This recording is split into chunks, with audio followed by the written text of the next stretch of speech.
Bonjour, on se retrouve aujourd'hui pour parler d'un des plus célèbres fusils mitrailleurs de l'histoire avec ce Lewis. Mais avant de voir ce fusil mitrailleur, je tiens à remercier le musée Guerre-Épée en Ardennes qui m'accueille et qui me permet de le filmer. Et un grand merci également à mes tipeurs qui me permettent de poursuivre mon travail, donc n'hésitez pas non plus à les rejoindre, si vous le pouvez bien sûr.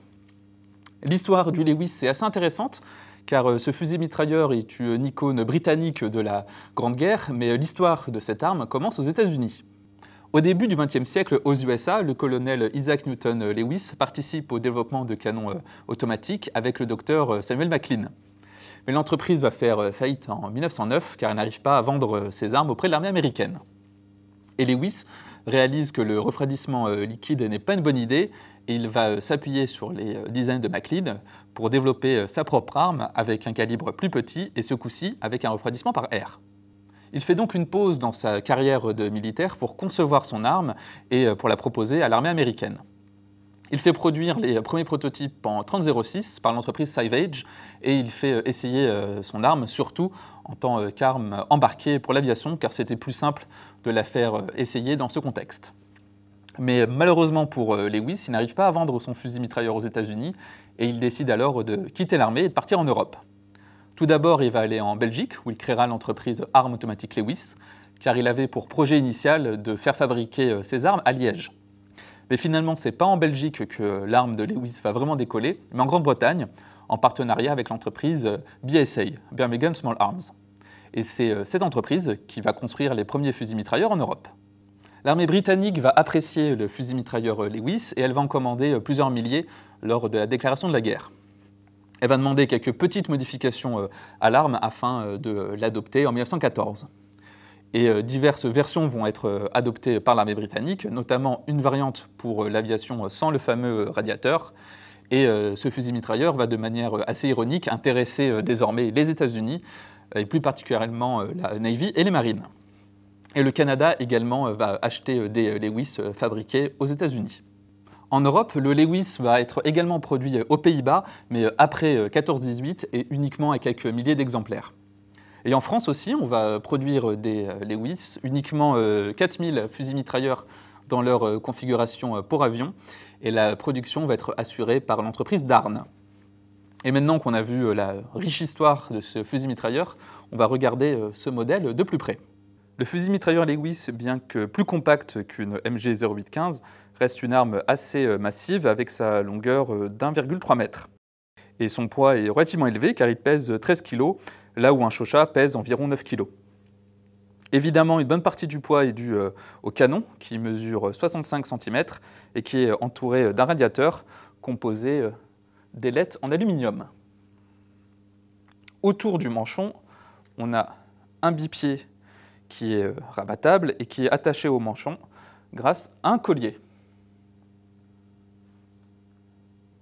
Au-dessus, on a évidemment notre fameux chargeur circulaire qui a une capacité de 47 cartouches de 303 British.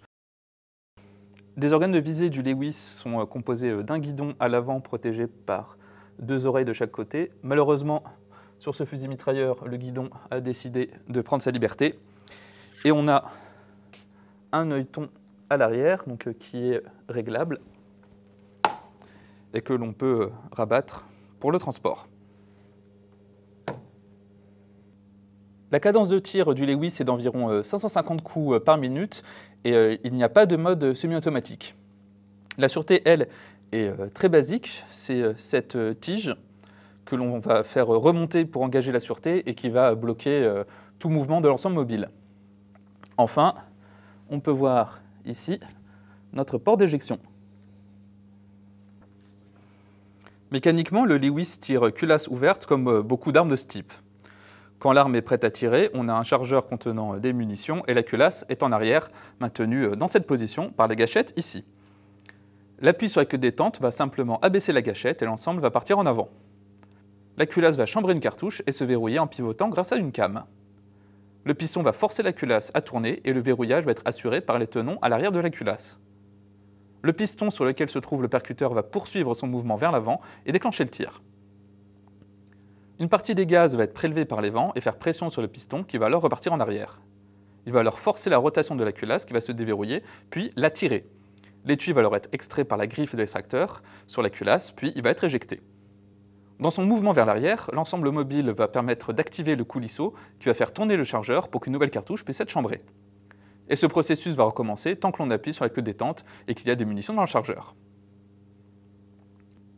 Un des points assez uniques du Lewis, c'est son ressort récupérateur qui n'est pas un ressort classique, mais un ressort à plat contenu dans cet engrenage. Et c'est cette pièce qui fait donc office de ressort récupérateur et qui propulse la culasse en avant, donc grâce à ce système d'engrenage, et qui la ralentit lors de son mouvement vers l'arrière. Le fusil mitrailleur Lewis est sans doute un des fusils mitrailleurs les plus connus de l'histoire. C'est une arme qui est assez fiable et vraiment innovante pour son époque, car elle permet d'avoir une arme offrant une cadence de tir élevée et assez facile à transporter. D'ailleurs, lors de la Première Guerre mondiale, les Allemands vont capturer des Lewis pour les convertir au 8 mm Mauser. Et même si le fusil mitrailleur Lewis a été remplacé par le Bren après la Grande Guerre, l'arme continuera à être utilisée également lors de la Seconde Guerre mondiale. En tout cas, j'espère que cette vidéo vous aura permis d'en savoir plus sur cette célèbre arme. Je vous invite, comme d'habitude, à vous abonner à la chaîne si ce n'est pas déjà fait, et si vous le souhaitez, à rejoindre le Tipeee en description. Sur ce, on se dit à bientôt pour une prochaine vidéo.